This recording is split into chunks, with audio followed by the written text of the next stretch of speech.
You're watching E.T.N, where we don't do news, we just talk entertainment. Share and subscribe.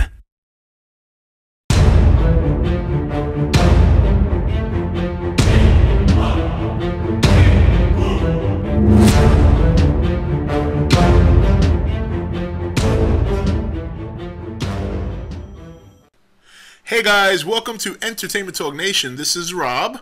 This video we're going to continue the March of the King series. This one we're going to rewind review Godzilla Final Wars, the last Millennium movie. And I know a lot of you guys are thinking, if you've been here for a while, you know that I still haven't reviewed Godzilla 54 or Gojira and Godzilla Raids Again. Well, back when I started the series, I said that I was going to leave those two movies for the week that Godzilla was coming out.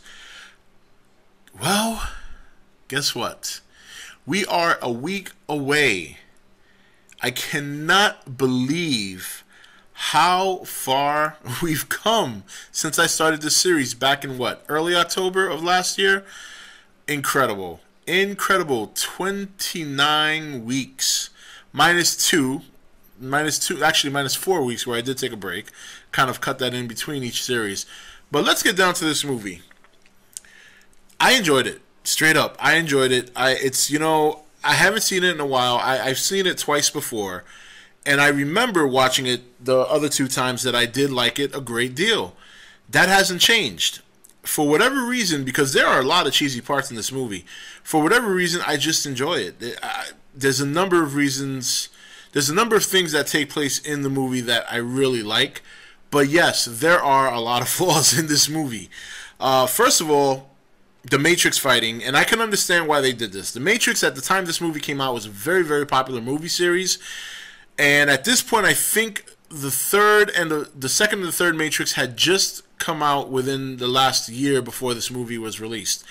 At least out in Japan. And, I think it released in Japan in 2004. Maybe, and I think we might have gotten it maybe a year later or a year or two later. But so all the fighting, all the crazy fighting looked horrible at points. But there were some fighting scenes, we're not talking about the monsters right now. There were some fighting scenes that I did like. I liked that motorcycle scene. I thought that was great. I thought that was a cool scene. Did it look like, it didn't look like the greatest fighting scene in the world, I mean, in terms of like the visuals. But I thought it was a good scene. I enjoyed it. For whatever reason, I enjoyed it. The monsters being unleashed. I mean, look.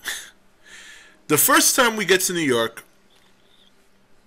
and you see Rodan flying through New York, all right? Now, before all that, there's the pimp guy, there's the homeless man, and then there's the cop. That scene was horrible. That was so bad. And I kind of I look at that scene and I'm like, man, this is some horrible acting. I mean, jeez, it was bad. And then when you see Rodan on top of the building, you see that he's got like, it's almost like a cape, his wings. They're not like wings like they were. Like, I like the original Rodan outfit. This new one I wasn't too crazy about. So that whole scene that took place in New York and when Rodan first appeared and all that, wasn't crazy about that. Then we move on to the Zillions coming down, and that was a great thing to see. The guy who played the young one, who eventually assassinated his leader, I liked him in this movie. I don't know who the guy is, but I like the acting, that very cynical, and it was a little bit overdone at times, but I actually liked that performance.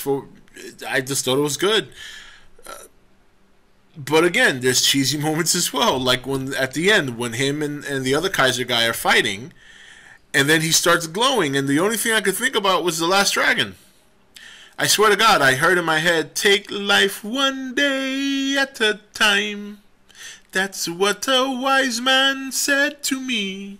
And I was just, that song kept playing back in my head, and I kept thinking like, you are the last dragon, you possess the, and I just, like, song could not escape me for the rest of the movie. Especially when you see him beating up on a guy, and then the monitor you see Godzilla beating up on, I guess if you want to call that like pre-Ghidorah. So it was, again, there were moments. This is the best one. This one beats all. So right before they start fighting, the white guy, I can't remember his name, but I thought he was a cool character, actually, to be honest. He tells the other guys to go ahead to the ship so he can take on the other two zillions. So they cut to the group that's heading to the ship, and they get cut off by all the other mutants that were taken over. Now there's about 25 of these guys, okay? They're all in a big hallway where there's like these center pillars, right? So all these mutants come, they pretty much take up the whole hallway. They all have lasers, and they point it all at the other guys, and they start shooting. Now the other guys take cover, okay? Now get this, and if you've seen this movie, you'll know what I'm talking about. But they started taking cover after about 25 guys started shooting lasers at them. How none of them got hit at that point in time is beyond me. So when they go take cover, they all take cover behind the same pillar. And the mutants form like a semicircle and start firing. They don't hit anyone, even though they're right in front of them. I thought that was the stupidest thing I've ever seen. 5 people taking cover behind a pillar while there's a semicircle of mutants firing a gun. Some of them in point-blank range nearly, and no one gets shot. Akira Takarada there's dual-wielding while 25 guys are shooting at him. He's sitting there, yeah, I'm invincible. Can't fuck with me. I'm Akira Takarada, motherfucker. So guys started dying. It was worse than the scene on the beach in Destroy All Monsters, where it's open. There's no no cover, no walls, no nothing. And you got the aliens and the agents shooting at each other, and no one's hitting each other. It's horrible. It's so bad. But it's so good. It really is sometimes. It's so good. It's so bad it's good. So, obviously this is like supposed to be a monster apocalypse. So these aliens come down.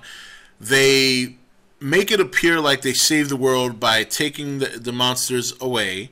Very Destroy All Monsters like. And actually the leader originally did intend to come in some sort of peace. His subordinate did not see it eye to eye, and when they had this big newscasting where Akira Takarada does his best impression of the big redhead woman from Total Recall, and his head splits open, get ready for a surprise, and there pops out this little mechanical head that looks very much like a fish head. So this is all on national TV. People are freaking out. The subordinate assassinates his leader. He takes over, releases all the monsters, and all hell breaks loose. And man's only answer is the G.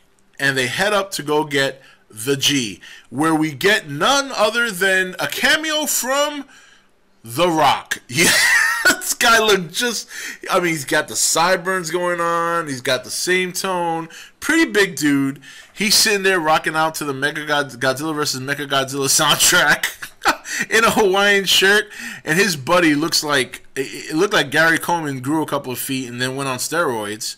And explain to me why in the South Pole, okay, in the South Pole, you have a guy in a netted shirt and another guy in a Hawaiian t-shirt in the South Pole. What? I mean, you can't make this shit up. And this is where the movie, obviously, for me, is like, all right, this is ridiculous. Like I said, it is an enjoyable movie, probably because I got some of the biggest laughs out of some of the dumbest shit I've ever seen. But beyond that, the fighting with the end fight scene was the best one. The one with Godzilla, Anguirus, Rodan, and King Caesar was that was a joke. I mean, come on, really? We're playing soccer? Go! I mean, it was fun to watch, but it was very... And King Caesar looks horrible. That King Caesar suit, I don't care what anyone says, that is the worst suit I've ever seen. I mean, I like the original one. To me was much better than that. That one, he looks horrible. Horrible. So, Godzilla takes care of them. Earlier in the movie, he dispatches his counterpart, his American counterpart, which actually, if you own this movie, you go to the scene selection, if you go to that scene, the title of that scene is called something along the lines of Unthroning the Pretender. Yeah, wow. I had noticed that because I had seen the movie. I was watching the movie earlier, then I stopped it so my kids could watch their cartoons. And when I went back to continue, I wanted to pick up where I left off, and I noticed that. So pretty cool. But look, overall, it was a fun movie. There's some bad parts. There really are. I mean, just inexcusable parts. And there's some parts that I thought were really cool. The end fight scene with Godzilla and Kaiser King Ghidorah is just phenomenal. I mean, it was a great fight. It really was a lot of fun to watch that. Godzilla got his ass handed to him. The Gigan designs in this movie were incredible. I do like the ones with the hooks. I thought that was good. Mothra, of course, always has to come in. You know, I don't care what anyone says about Mothra being a deity. She gets her ass handed to her most of the time and then does something miraculous to come out in the end, but still dies. She looks all mangy. I don't know. I just don't think goddess or god, whatever you want to call her, when I see her. This movie, she looked mangy.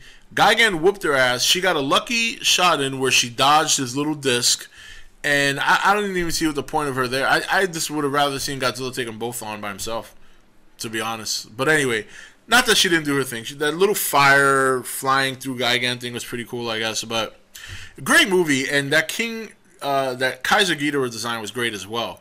And the gravity beams actually did something that relates to gravity, which is lift Godzilla, move him around. Never seen that before. Before it was, I used to just always call it yellow lightning. It was, I don't know why they called it gravity beams back in the day because they never moved anything. But this time they finally got it right. It actually moved stuff. He should have killed Godzilla. The second time he lifted him off the ground and dropped him on his head. From that height, he should have been crushed. He should have crushed on his own weight. But, you know, it's all fun and games. And then finally, Godzilla pulls through thanks to being saved by the last dragon. Okay? Take life one day at a time. And he starts glowing, and he shoots the beam at Godzilla's dorsal fins. Godzilla charges up. He gets his glow. And then he starts glowing, and the music starts playing again. You are the last dragon. And then, you know, Godzilla does his pulse move. Blows up the center head, has the right head blow up the left head, steps on the left head. It was just a big, like he just killed it at the end. Finally, he tosses him up in the air. He does a 360, and then he just shoots out his red beam, and everything is all good.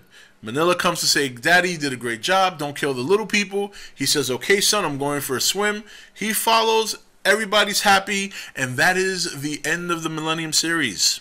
This is Rob signing off for E.T.N, where we don't do news, we just talk entertainment. Take it easy. Thank you for watching E.T.N. Don't forget to subscribe and join the Nation Facebook page.